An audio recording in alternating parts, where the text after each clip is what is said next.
Welcome to the Best Business Podcast. My mission is to help create 200 new multi-millionaire business owners. How? You'll do better when you know better. In my interviews, you'll hear from self-made millionaires, seven-figure business owners, authors, and world-class experts sharing how they did it so you can too without experiencing the same obstacles they did. Now, if you like this interview, please share it with a friend you think will benefit. They'll appreciate it, and I will as well. You can also connect with me on social media. Look for Daryl Urbanski, D-A-R-Y-L, Urban Ski, U-R-B-A-N-S-K-I, and add me so we can be friends. Now sit back, relax, and enjoy what I've prepared for you right here, right now. Hello, everyone. Thank you for joining us. My name is Daryl Urbanski, your host as always, and today we are joined by Dr. Adam Arnold, the founder of Web Profit Maximizer. WPM is a social media and digital marketing agency based in Sydney and serves clients globally. After 17 years of studying, testing, and successfully implementing the latest digital advertising techniques from some of the best mentors in the world, Adam has learned a thing or two about business growth. So I've asked him here to join us today to help us all market online a little better. So Adam, thank you so much for joining us. How are you doing, my friend? Hey, Daryl. Thank you for having me on, and I am doing really well. Thank you. Yeah, I know. You were just giving me some great tips, and we were talking about some stuff before we hit record. Now, I know you as a savvy entrepreneur who's obviously helping grow businesses and making differences in people's lives. But how did you even get into this? Like, there's a doctor at the beginning of your name. I was kind of surprised when I saw in the bio. I'm like, Adam's a doctor? And do you come from a family of entrepreneurs? And how did you get to where you are now? Great questions, Daryl. So, I'll take the last one first. I come from a family of entrepreneurs. No, my father is a butcher and my mother ran the school lunch program. So that was kind of my background. And most of my family were farmers. I grew up in rural America. So there was no entrepreneurial spirit in my family growing up. I had an injury when I was in high school that led me onto the career path of being a chiropractor. That's how I got the name doctor. And ironically, that is the same reason why I got out of chiropractic, because my back injury stopped me from being able to practice chiropractic. I practiced for 17 years. So so that's kind of what got me in, what got me out. And at that stage, I was at a stage in my life like, wow, what am I going to do with myself now? Like, I'm really passionate about chiropractic. And really, and the reason I'm passionate about chiropractic is because I love helping people. So what can I do with my life to help people and still get results and also do something that I actually enjoy doing? And the obvious answer for me was I loved marketing, because I've been marketing my own chiropractic practice and studying some of the greats like Jay Abraham and Dan Kennedy, long story short, I wound up being a part of a mastermind program by one of the top Facebook marketers in the world, Ben Simkin, which you've been at one of his events and spoken at as well. That's right. Well, actually, we also did an interview with Ben. I'm trying to get him back on for a second time. But Ben's a great guy. Sorry, keep going. Yeah, cool. Yeah. So got into Ben's mastermind, created an ad, generated 1,200 leads in 3 months for that business. And it's just kind of been rolling on ever since then. That's awesome. That's excellent. So obviously you've been through a few different types of business models and you've seen a lot of different seasons in business. What have been some of the greatest challenges in your career? Oh, great question. So, I guess one of the things is, like, because I was marketing and running my own chiropractic practice, I have got both online and offline experience, copywriting. And so it gave me a complete sort of a picture of the whole marketing process. Some of the biggest challenges that I have found, probably as an agency now, the biggest challenge that I find is when I generate leads for a company, we'll have one of two problems. One is they have too many leads and they can't handle them, and we have to turn off our marketing.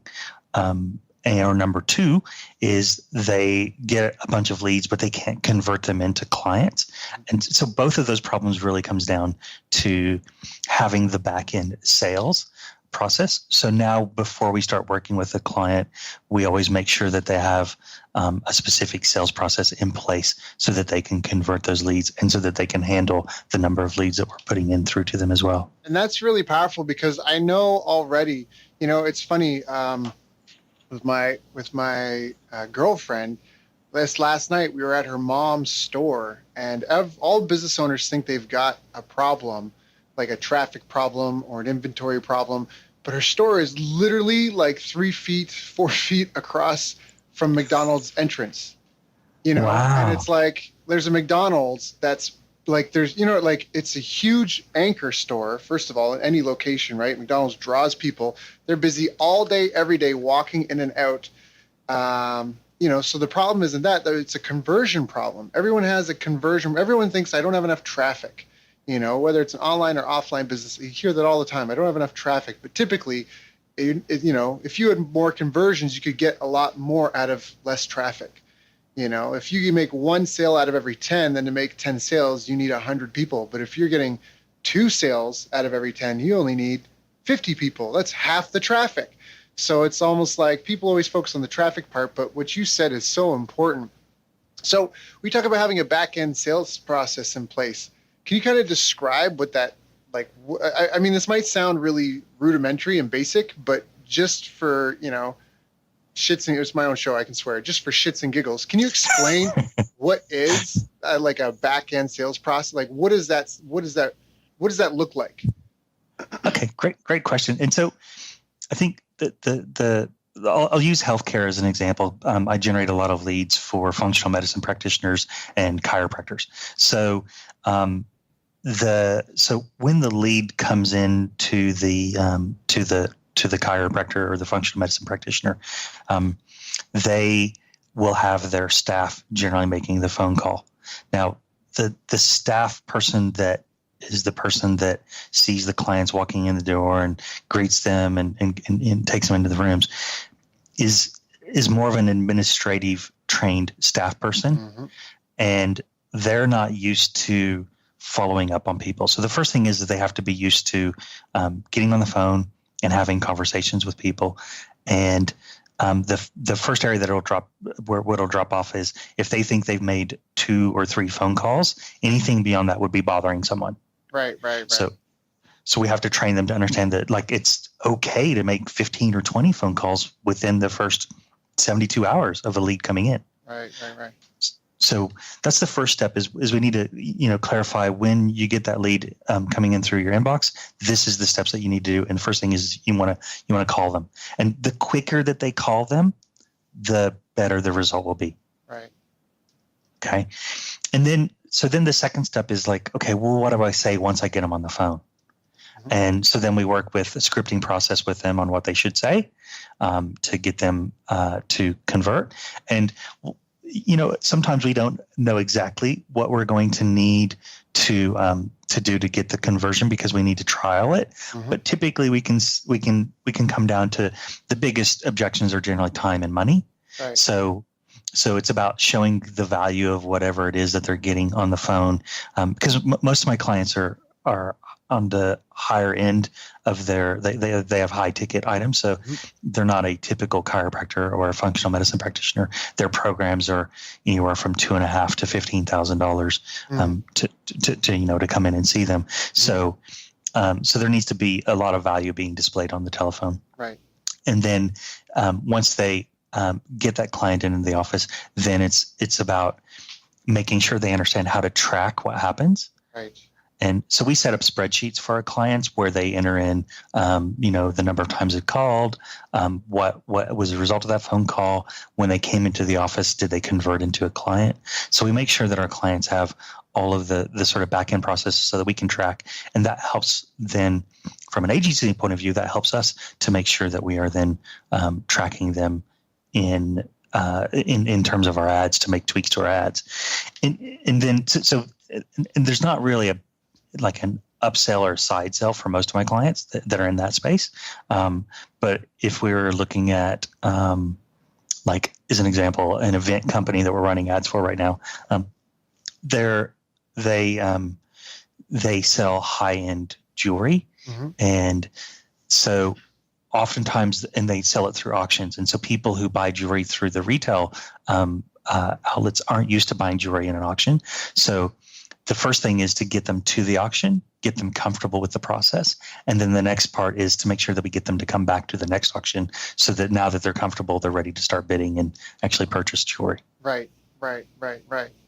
Yeah, that makes perfect. And what I love about it is it's about, so for people listening, it's about having like a planned process. It's not doing something new with every person. A lot of businesses, the sales rep is the owner typically, and they're just kind of handling it right on their own. And just out of necessity, a system kind of emerges like, oh, I got this Post-it note system on the dashboard of my car because I'm always stuck in traffic, blah, blah. But that's not it. You've got a planned out thing. You've got a script. Why would you use a phone script? Doesn't it sound robotic?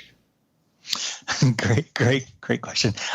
And so it shouldn't sound robotic if the person is using the script as like a guide. So they still need to put in their own personality, but we want to be able to test and measure. So if they say XYZ and they get, ABC result, then we know that XYZ works. But if they try to use something different every time, then we don't know what's working and what's not working. Right.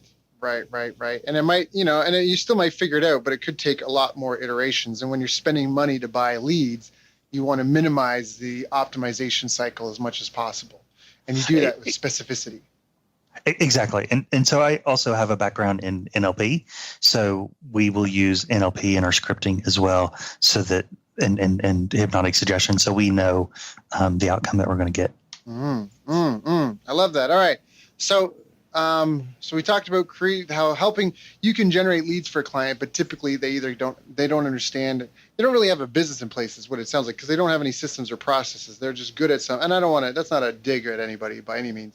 But all right. So then you help them actually get a system in place to capture their leads, follow up the leads, track what's working, what's not working. Where do people struggle with that? Is it an easy thing for everyone to implement with, or do some of your clients tend to struggle with parts? Yeah, good question again. So, and you asked about a script. After a while, people get tired of saying a script, and that they then think, oh, let's just deviate from it, or I don't need the script. I'm good at Right. Yeah, I've done this enough now. I can do it on my own without the script, and so that can be obviously a problem. Or the other problem is because again they're administrative staff, they just get tired of making the calls, and so and that's where we will suggest they start looking at having an external company to make those calls for them. Because those are salespeople, and they don't care if they call the person 100 times a day. They're there to get a sale, and they enjoy making the phone calls. They don't get tired of making the phone calls. In fact, they get a high out of it. So, they're wired differently in their mind to making the call. So, but that's typically the couple of the problems I see is, one, they don't like the scripts, or they don't like saying the same thing over and over again, and two is they just get tired of actually making the phone calls. Now, why pay for advertising? Like, why buy leads? Why not just word of mouth, that sort of thing? That's a good question again as well. So, I did a seminar recently in Ben's mastermind, and I was talking about marketing on autopilot. And when we talk about marketing on autopilot, the first thing that a business needs to understand is what core pillars of marketing they have in place. And referrals should definitely be one of your core pillars. The challenge with just having referrals is number one, you never know when someone's going to refer. You can't control that. So it's kind of like you're on this roller coaster ride of, I got 2 referrals this week and I got none last week, and then it goes up and down like that. So that's the first reason why we don't want to just rely on referrals. The second reason is because if you're after substantial growth in your company, you're going to have other marketing in place. And so the beauty of having paid advertising is we can scientifically look at it and go, okay, if we run an ad, that's going to produce for X dollars, it's going to produce a lead. And if we get X number of leads, we know that we can convert, Y of them into clients. Mm-hmm. And so then therefore we know that we can get a client landed for, $100, $200, whatever it is. And we know that the back end sell of that is going to be $2,500. Mm-hmm. So now we have a system that's automated that we know that we can follow through and we can control with paid advertising. Whereas if it's organic, like as SEO, I think everyone should have that in their business as well.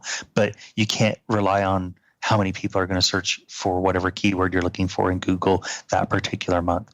Whereas within paid advertising, we can control how many leads we're going to get, how many new customers we're going to get. Yeah. Yeah. You can literally turn a tap. It's like, hey, let's get 300 new customers, and then you just get them. And it's a simple concept to grasp. And I think it's a simple thing for you to understand, but it's not easy. It's not straightforward and easy. If it were, more people would be successful at it. So I think that's really where 17 years of experience plays a powerful role, because it really helps shorten that curve. You can do it. A lot of people also, there's a great book, Scientific Advertising, written by Claude Hopkins. And in it, he says, you should treat your advertising like you would a sales rep. You wouldn't expect your salesperson to make sales their very first day on the job when they're just learning about you and your product. You would have to pay them and invest in them for, for amount of time before they would start producing any results. And a lot of times paid advertising can be like that. You have to treat it like that, because it's such an asset when you have that tap that you can just literally just turn it on and get more customers.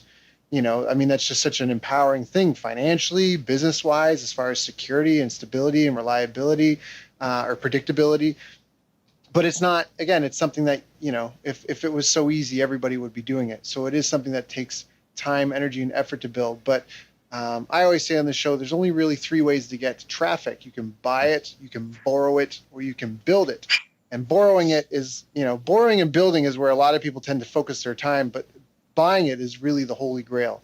That's kind of what separates the big business, the big boys, from the small mom and pop shop. So now, do you see habits or routines or similarities between some of your more successful clients? Any common denominators among them? I think that if we look at their mindset is definitely probably one of the first keys, and that is they have a mindset that they're willing and they're open to try something, but they also have the mindset that, hey, I'm willing to pay to build my business, so I'm willing to invest in it, knowing that I'm going to get a return if I'm spending some money on advertising and growing my business. That's probably the first key is they have that right winning mindset. And they have the mindset for that they're hungry for growth. And then I think one of the other keys is they actually care about their customers. Like, they really, really care about the people that they're looking after. And because they care so much about them, they know a lot about their customers, which helps make my job easier, because the more they know about their customers, the easier it is for me to be able to write marketing that the customer will understand. And there's a saying that says, if in our marketing, if we can tell the customer what their problem is and say it better than what they can say it themselves, then the customer automatically is going to raise their hand and say, yeah, I'm in, because I know that you can solve my problem because you just stated it better than I could state it myself. Yeah. Right. So caring about the results that their customers are getting is absolutely essential. And then the third is caring for their organization, for their team, and making sure that the happiness of their team is one of the most paramount things that they have in their company as well. I love that. Why is that so important to have a team and to have a happy team at that? Well, so there's I think his first name was Patty. He was a dentist, and he I think I first heard this concept from him. This is going back probably 15 years ago. And he made a decision that he was going to split up his clientele into his A clients, his B clients, his C, and his D. And A were obviously the best clients, and D were the worst clients. And he was getting rid of all the B, C, and D clients. So he was going to refer them to another dentist because he didn't want to work with them. Mm-hmm. And then he would then only work with his A clients. And the reason why he said that is because, and sorry, I'll go back to using this in the team example. Right. So he asked, who's the most important person in your company? And most people would reply, well, it's the customer. And he said, no, it's my team. And the reason it's my team is because I'm around them all day long, every day. So I have to get along with them. I have to, like them, and I have to be able to trust them. And so they're the most important people in my entire organization. And the customer comes second. And then with the customers, he cleared out so that he was only working with people that he wanted to be around all day long. So his happiness came from, number one, having his team be happy and be around people that he liked. And number two, from his customers also being people that he liked and wanted to be around as well. That's such a powerful thing, because I think that's why a lot of people get into business. It's to have control. Like, there's so many things that are out of our control. I think there's people that they want that control. They don't want to deal with a boss that they don't like, or they don't want to be subject to somebody else's input or abuse. So they start their own business to have their own control over exactly that. Who they are surrounded by at work, what types of customers they do or don't have. But most people don't exercise that. Now, isn't that a scary thing, though, to turn away some customers because they're not treating you with respect, or they're not the types of people that you want to get along with? Like, isn't that a scary thing to do? Yeah, absolutely it is. But it's also at the same time, it's very freeing. Once you do it, it's very freeing. And I think it opens up a vacuum where you're going to attract more of the type of customer that you want. I think that's really true. In fact, I want to just talk about that for a moment, because the customer is not always right. The customer is not always right. And just because you have a business does not mean you are subject to being walked all over by people. You get what you expect. And so if you expect a certain amount, it does depend. Maybe there are industries where people expect the customers and the industry is a certain way. But typically, though, you can still run your own ship as you want, and you get what you expect. And exactly that, if it's almost like that way in life. If you let people walk all over you, then they're going to walk all over you. People will take, they'll take all the room that you give them. Customers as well. Absolutely, they will. And in your company, you have your rules, and these are the rules that we abide by to have our happiness. Just like, living in a country, you have rules that you have to abide by to keep it happy. You drive on one side of the road because that's what keeps everybody happy and keeps everybody safe. Yep. Yeah. All a company is a team of people. All a business is a group of people who solve the pain of another group of people with a product or service. It's here. You talked about dentists. So that's a group of people that solve the pain of another. Maybe it's a neighborhood. Maybe it's a type of person, a working professional. They understand they've got busy lives. Maybe it's people who are afraid of pain. And so it's a dentist office that, that makes sure that they put everyone under before they do, right? It's like it's people who solve this pain of a specific group of people. And so again, it's the same thing. It's a culture. Culture is such an important part of anything that you do, whether it's a sports team, whether it's a business, whether it's a family.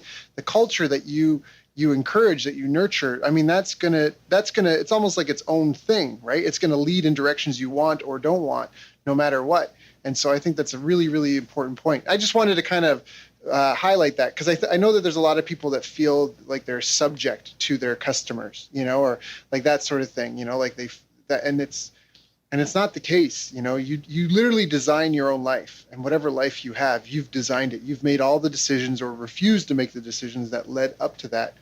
And so, if, you're not a tree. Move. If you like where you are, okay, perfect. If you don't like where you are, do something different.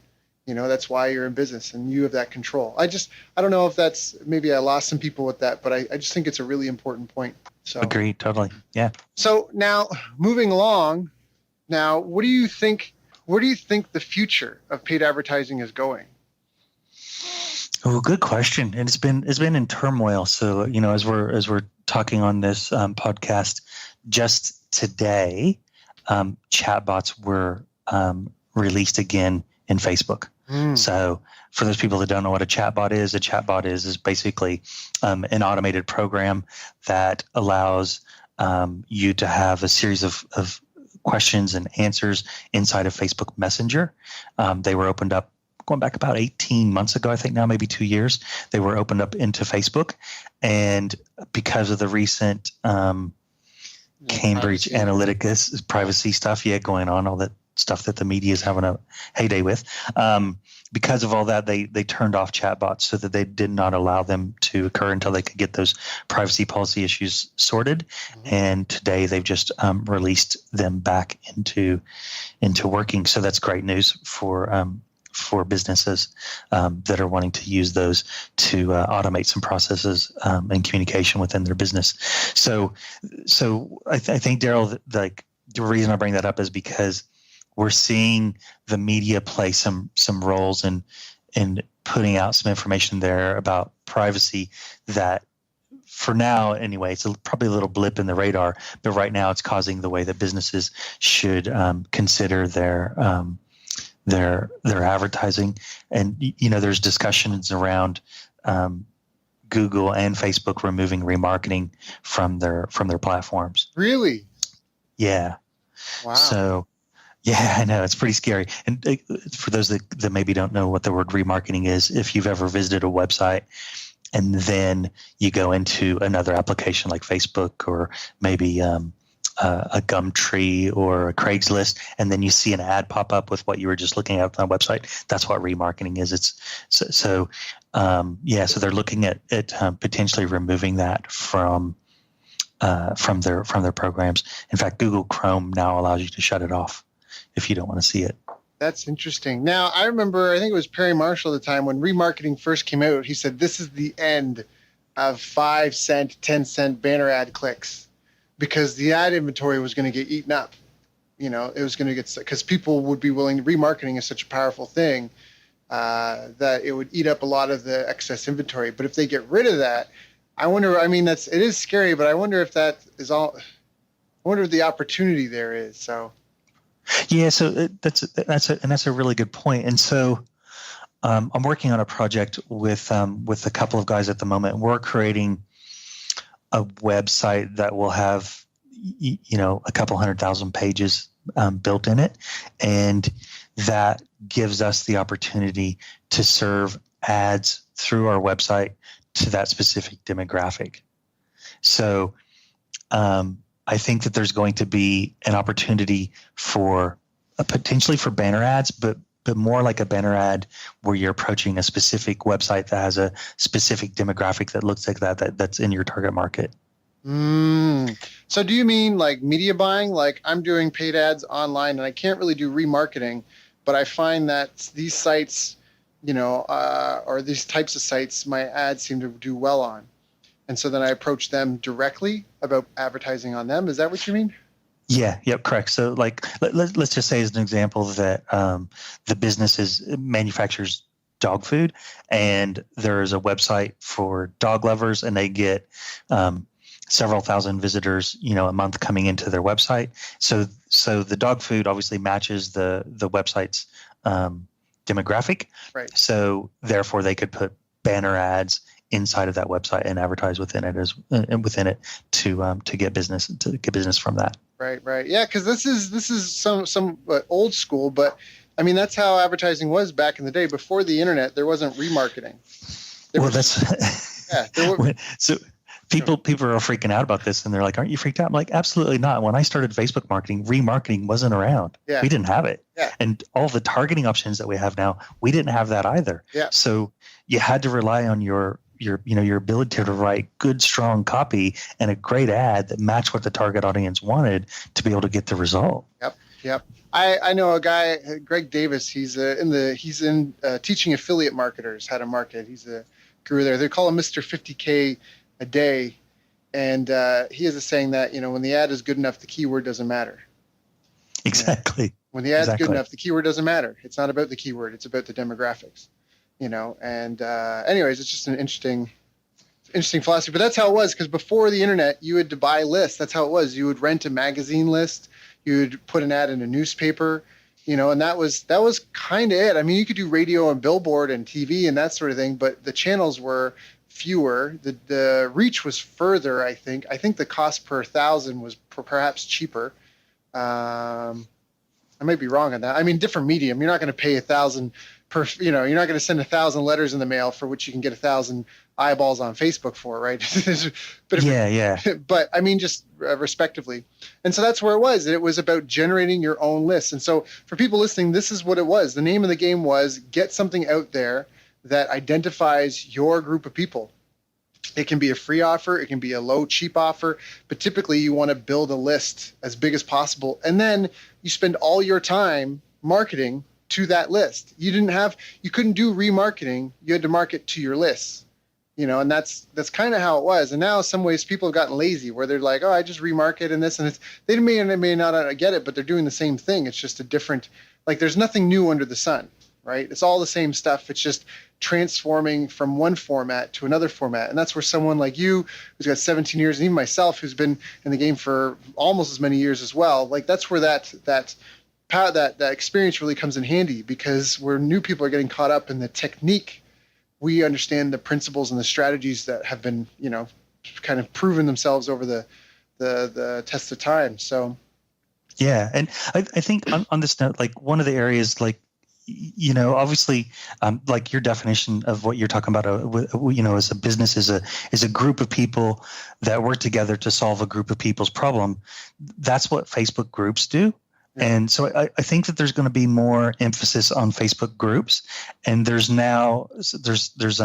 F8 conference is going on right now in California, which is the Facebook conference, and that's going on right now, and they're releasing several new things. So be on the lookout of that in the next few days to hear what's going on there. I've got a friend that's just telling me that they've released now the ability, they've changed the join group button just a little bit, so it's going to be easier to join groups now, which is cool. That is cool. Yeah, groups are extremely powerful because it's a pool of people that you're interested in. The problem is reaching those people. It can be really expensive and time consuming to get in there. And I know Facebook's changed permissions on how to market in groups a couple of times the last couple of years. So, all right. So we know that there's some new things happening with groups, some new things happening, I guess, with chatbots, with remarketing. That's kind of interesting as well. What do you think? What are some of the most effective ways for someone who's new and, maybe they're not sure if they want to get with an agency or not yet, but they need to get their own, they want to jump in. They want to test the waters. What do you think is some of the most effective ways to get something basic up and running? So good question. And the one caveat that I'll put on this is that oftentimes, when you've been doing marketing for as long as what you and I have been doing it, the ad that we're going to produce is going to have a much greater chance of being successful, once it gets out of the gate. Whereas if someone is not used to creating ads and creating copy, and they don't understand how to use the Facebook advertising platform, then that can have problems like we were just talking about, challenges with Infusionsoft and ClickFunnels. And those sort of technical challenges would normally knock someone down and then they just give up. So the caveat on this is if you do not succeed at first, or if you come up against a problem, we have a rule in my company. If we're using a piece of technology like Infusionsoft or ActiveCampaign or any technology, and we get stuck on that using that piece of equipment, and it takes us longer than an hour to solve it, then we stop and we reach out to the support team of the company that makes that, and we wait for them to help us before we start to continue on. So if you get into that and you fail, or if you get into it and you reach a technical situation, reach out to someone that is an expert in that area to get some help. Yeah. So that's the first caveat I put on that. The best way to get started and the most simplest thing to do is to first understand who your customer is. So if you've got an established business, go and talk to one of your customers that you absolutely love. So like I was talking about A, B, C, D customers, go and talk to an A customer, not a D customer, because we don't want to attract them in. So go and talk to an A customer and find out what the problem was that they were having, how they communicated that problem. Where did they go and look for other answers besides coming to your company to solve that problem? Gather all of that information up and then use that as your foundation for building your ad inside of Facebook. That would be my first recommendation. If they don't understand Facebook advertising platform, then they're going to have to get some training on that. And Facebook provides training inside of it. They've got a training platform called Blueprint that is free to use, and you can go in and learn how to use the Facebook advertising platform. And the third part of this is make sure they're boring as batshit to read, but make sure you read the Facebook advertising policies. Know them inside and out, because you do not want your ad to get disapproved over and over and then get your account shut down. Right. And I don't know, is Facebook still like they were? I've been doing Facebook ads still, but not as heavily as I was a few years ago. And for the longest time, Facebook had a hair trigger on banning accounts where Google would just disapprove your ad. Facebook would disapprove your ad and you. It was like, sorry, you wrote a bad ad. You can no longer advertise on our platform, as opposed to just this ad sucks, make a better one. Is it still, how touchy is that right now? So Facebook, like when I first started advertising on Facebook, I had 3 accounts shut down. Yep. So I haven't seen that sort of thing happening as much, but with the privacy policies coming out now, right. I'm sure that Facebook is going to start to monitor that if you're doing anything that's going to be breaking a privacy policy. So if you're sending someone to a landing page, make sure you have privacy policy on that page. I had a client, actually a good friend and a client for a while, and he was doing something like 20,000. He was out of Mexico. He's doing something like 20,000 net profit a month. Had an ad set running in Facebook for 8 months, almost untouched. Went in, made one small edit, and his account got shut down. It was like, and it was almost like they hadn't. It was like it somehow got under the radar all those months, and it was like that review. Whoever reviewed at that time, it was something like he changed the URL, like he didn't even change the ad, and it just totally got him, anyways. And it was just gone. Like it's not even like, oh, that ad that was running great and making me 20 grand net a month is now gone. It was like his account was gone. And the credit card tied to that, like it's a bit of a headache. So, and the only way around that, if that did ever happen to someone, once an account's gone, it's generally gone. Yeah. So my suggestion would first be go and like send an email to Facebook and see if you can get some help with it, or if you can go on the live chat and then do that.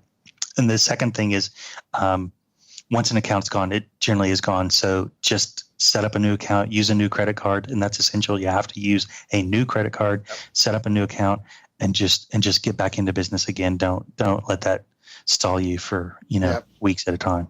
Yep. So all right, so we're talking about how to get your first paid ad campaign up and running profitably. You talked about doing the research.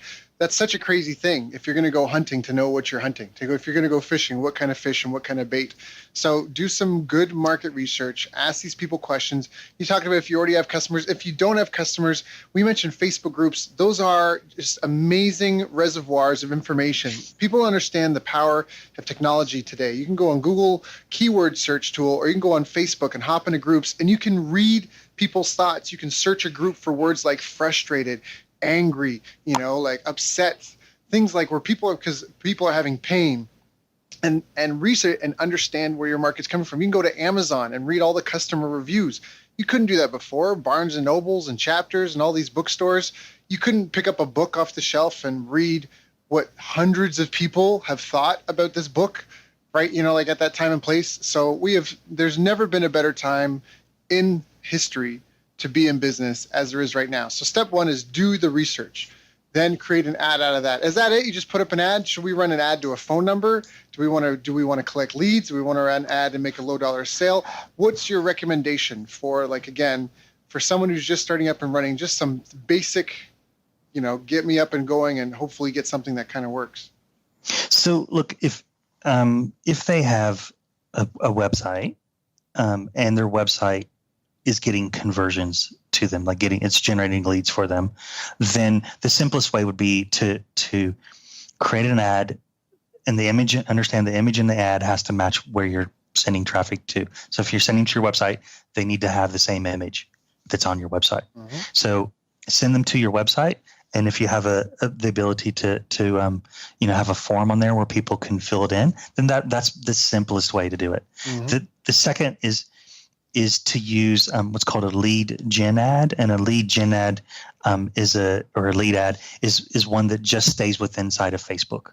Okay. So you don't even have to create a landing page. You don't have to have a website. It literally just stays inside of Facebook, and it pre-populates with the person's details that they've used inside of Facebook as well. So that's probably the most simplest ways, is either send them to your website or send them to a lead ad. That's excellent. Now, are lead ads cost effective? Yes, they are. With a lead ad, we use them for a lot of our clients, and obviously the skill level is gonna vary here, but we'll generate leads generally somewhere between sort of $8 to $25, depending on the industry that we're in, using lead ads. That's excellent. Yeah. Okay. Good. All right. So really, that's it. I mean, it's traffic and conversion. And if you have an ad that's getting clicks, but you're not getting opt-ins, you may want to look at the ad. By all means, Adam, correct me if I'm out of line here, but you may want to look at the ad and the landing page and try to figure out which one of them is off. You might be getting clicks for something that you're not delivering on your landing page, or you might be getting clicks for something that your landing page is confusing, or people don't understand what they're supposed to do next, or it's just not an appealing offer. Is that kind of accurate? Yeah. So typically, like if no one's clicking on the ad, then there's a problem with the ad. If they're clicking on the ad and going someplace and they're not taking action, there's a problem with wherever they've gone to take action. And if after taking that action, then you're having difficulties getting a hold of them, then the follow-up process is a problem, or the entire funnel was incorrect. And so really, people could see it's kind of a step-by-step process. You start with the market and the research and who and what and why they need your help to solve whatever. And then you create an ad that hopefully, and it's, everything's going to have a decreased performance. So if you get 100 clicks, you won't get 100 leads, right? You might have a few thousand people see the ad and you'll get a couple hundred clicks, and then you'll get a handful of leads, tens of leads, hopefully. And that should hopefully, depending on turn into 10 plus sales, as a good benchmark. So it's kind of a funnel where you've got a large volume, and some of this might seem really rudimentary, but I love fundamentals because they're fundamental, and they, you can't go wrong with fundamentals ever. But, and it's just a bottle, and you have to look at where the bottleneck is, and applying your focus anywhere other than the bottleneck is futile. It's a waste of time and energy. And so if you have a business and you have no customers, do you have any traffic? Do you have any leads? Are you not getting the foot traffic that you need into your store, or you're not getting the visitors to your website that you need? That's step one. Okay, well, how do you get more people into your business? That's step one. If they're coming in and they're not buying, now that's the next step, right? And you want to try and keep things as consistent as possible, because you want to try and be scientific about it. And if you're doing something new every day, it can be tough to know what works and what doesn't work. Exactly. And it's the other thing is sometimes people will if they've done the research and then they've written what they think is an irresistible offer, but they're not getting conversions with it, they may start trying to change too much. And so that's where we maybe just want to change one thing. Maybe it's the image, maybe it's the headline, right. Maybe it's the offer, right? We only want to change one thing at a time, not try and change everything. Right. And typically those are the two best things you mentioned right there: headline and offer. If it's an ad, the image, I think, is what gets most attention. There's a great tool, Ad Comparator. Blair Gordon, I think, is the guy that made it. I've used that tool forever. It does Taguchi testing, which I don't want to get really geeky on this, but it's a way of doing split testing faster and to test more variables. And I love the 3-element test. So this allows you to test 3 things, 5 things, 7 things, 11 things at once, because typically to do a split test or even a multivariate test, the amount of traffic you need to get conclusive results is prohibitive for a lot of people. It prevents people from doing it. But Taguchi is kind of like a way to just kind of eyeball it, and you're still always making progress as you go forward. I love the 3-element test because you can do 3 elements of an ad. You can do ad, offer, upsell. You can do any 3 things that you want and put it into that and test it. And so that's a great tool that I love. But what you said again, typically headline and offer are the strongest. I know all the times that I use that tool for Facebook ads, almost every single time the image was the most impactful thing on getting more conversions. Once we had an offer that worked, once you had an ad that worked, it was getting different images, because the images are what what gets attention. And if people have to see it first to make an ad before they can act on it. So right, yeah.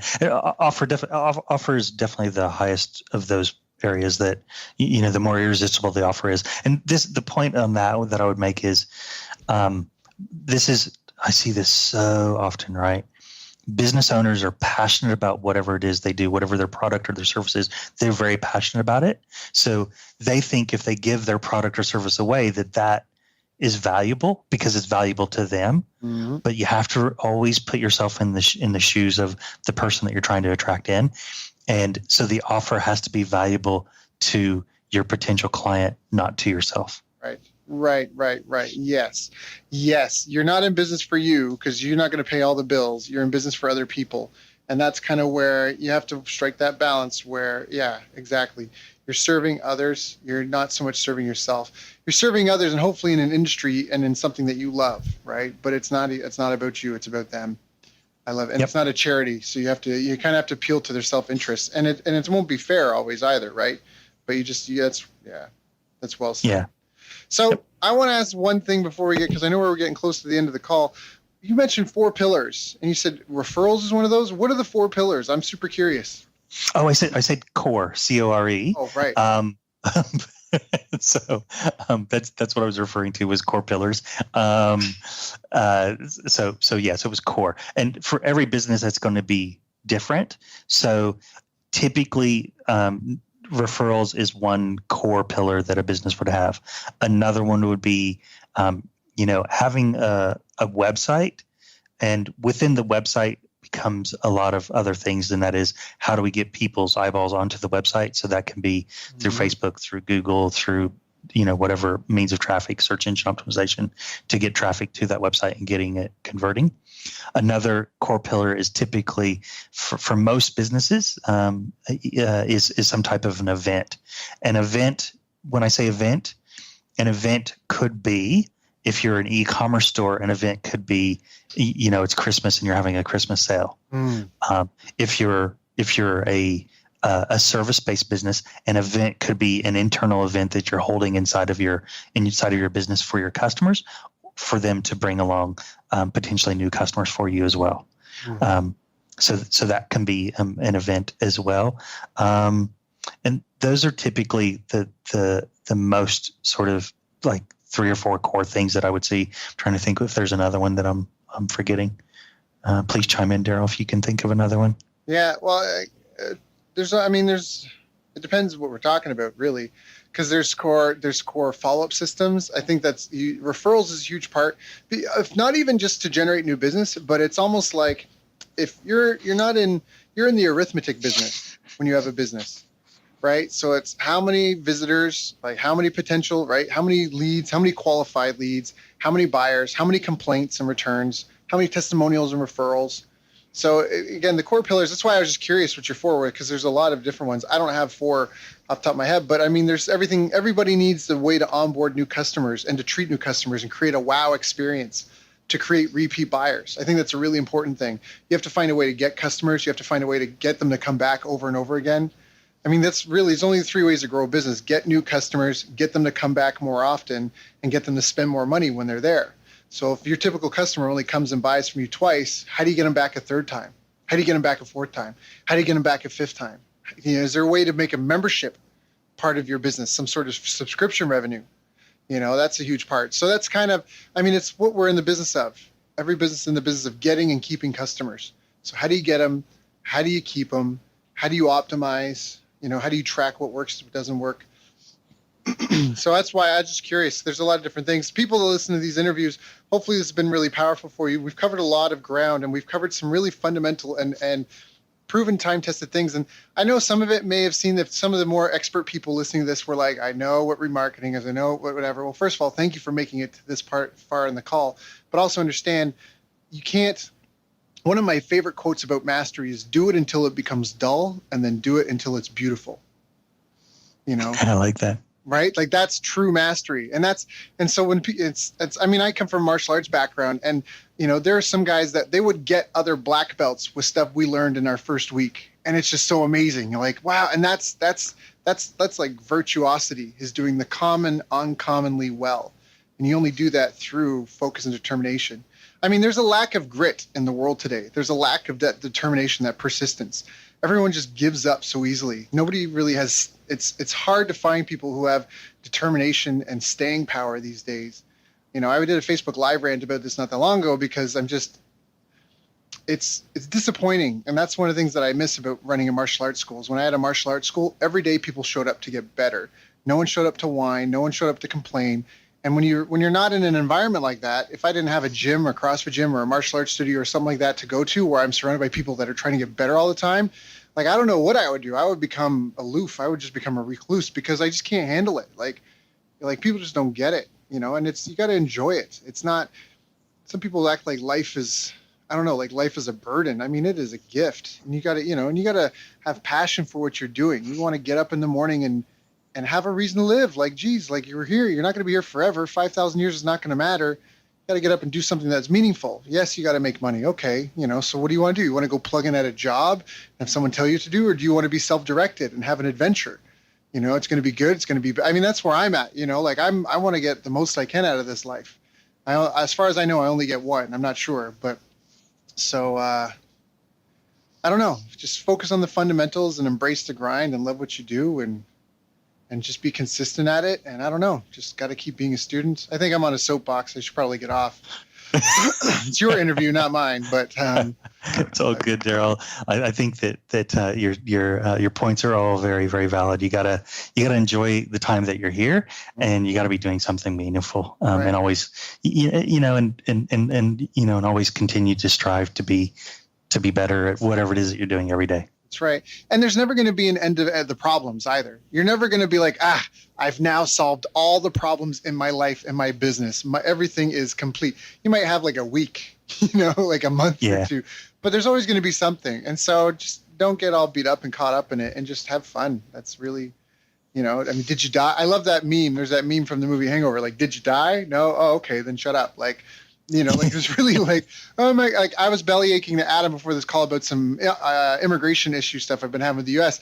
But at the end of like, did you die? No. All right. So suck it up, princess. Like it's, move forward. And so anyways, Adam, I really appreciate you. For people who have been listening into this, you may want to listen again just to make sure you got everything. I hope you took notes. If not, definitely listen to it again and take some notes. Even if you never look at them again, it will help you remember them better. And I just really hope that you understand that we've talked about some stuff, and it may seem easy, like go on to Amazon and read the reviews, or check out Facebook groups, or ask your customers some questions and create an ad. Some of this stuff may sound really easy, but it doesn't mean it's any less powerful.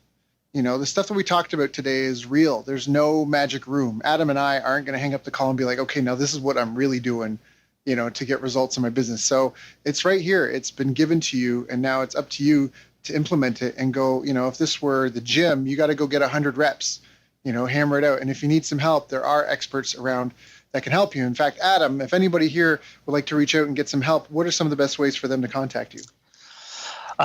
So they can email me. My email address is adam@webprofitmaximizer, and maximizer is spelled MAXIMIZER.com. So Adam at Web Profit Maximizer, and I guess I should spell profit. I once had someone said, "Is that PROPHET?" I'm like, no, it's PROFIT. So Adam at webprofitmaximizer.com. They can go to our website, which is webprofitmaximizer.com, and they can fill in a form there for a strategy session, and we can sit down and have a chat and see if there's anything that I can help them with in their business. And if they want it done for them, then we can also talk about that too. Perfect. So, Adam, thank you so much for joining us today. Again, you've been a valued friend and advisor, and I'm just grateful that I could introduce my following to you, my audience to you. Again, if you've enjoyed this, if you need some help, please contact Adam. And again, Adam, I appreciate you, and I'm just excited to see where we end up 10, 20, 30 years from now. Likewise, Daryl, same. You've reached the end of our interview. Now, first, let me thank you for listening. I appreciate and respect you more than you'll ever know. And now I'd like to ask you a couple of questions. First, What 3 lessons did you just learn? What 3 aha moments just jumped out at you? Second, what can you implement for yourself and your business in the next 24 hours? Third, what can you give to someone else to help you with, or give to them to just do it for you? Whatever it is, remember, taking action is the secret sauce to results. Now, if you think this interview would be helpful for a friend, please give them a link to it. It'll help them and it'll help me too. I'd also like to invite you to help me find out more about the challenges you're facing, your dreams, your goals, and how I can help you overcome what's holding you back. We both do better when we know better, and your success is my success. So please reach out and interact. You can visit our website, bestbusinesscoach.ca for Canada or California, where I'm from and where I'm living. You're welcome to also try out one of our paid programs. You can find us on YouTube, Facebook, and pretty much every other social media channel you can think of. You should also subscribe to the podcast. And if you're enjoying them, please leave us a nice review. It really helps. That's all for now. Once again, thank you. Take care of yourself, and remember, the world needs the best business you can build. And I believe in you. So look, I was privileged enough to sit in the room the other day and listen to Daryl present. I had the great fortune to spend some time with Daryl Abrinsky during this week, and we had an incredible 2.5-hour presentation with Daryl. Daryl was amazing. I got so many little nuggets of wisdom. I hadn't heard Daryl speak before, but what struck me from his presentation was he's one of these hidden masters in the internet marketing world who's worked on some pretty incredible launches. Daryl has a ridiculous amount of knowledge. Daryl Abrinsky's presentation was absolutely great. I really loved an incredible knowledge of numbers. He is a very articulate, very knowledgeable, very advanced marketer. He talked a lot about keyword tools and how to research your niche. So it really created a lot of predictability around moving forwards in our business with the marketing and sales aspect, which is so important to any business to really see it grow. Where he walks you through step by step how to judge in detailed form how much money you could potentially make from a market based on AdWords, keyword research, and putting together quite complex Excel spreadsheets. And what I took away from it is not only understanding your niche market, but also looking at and breaking down and going, am I working with the right niche? Is there enough demand there for me to be able to reach my goals? And doing that hard research. There's a lot of gurus out there that present you a lot of the why and the what, but they don't necessarily give you the how. And what I really found with Daryl's presentation, there's no holding back. There was no holding back the screens or the curtains. Like, everything was given to really assist us. His feasibility and due diligence is incredible, and he was able to show us in a really short space of time how to cut through the overwhelm. You're giving us the exact tools that we can use to test something before we even go to start testing it by spending money on it. One of the biggest nuggets that I got out of his presentation was that when people pay, they pay attention, and when people pay a lot, they pay a lot of attention. I just love that. I think that's a great way to look at how to price yourself. And he was a great speaker, lots of energy, and it was really great to spend time with him. Honestly, phenomenal presentation. I would love to catch up with him, next time I'm in this part of the world.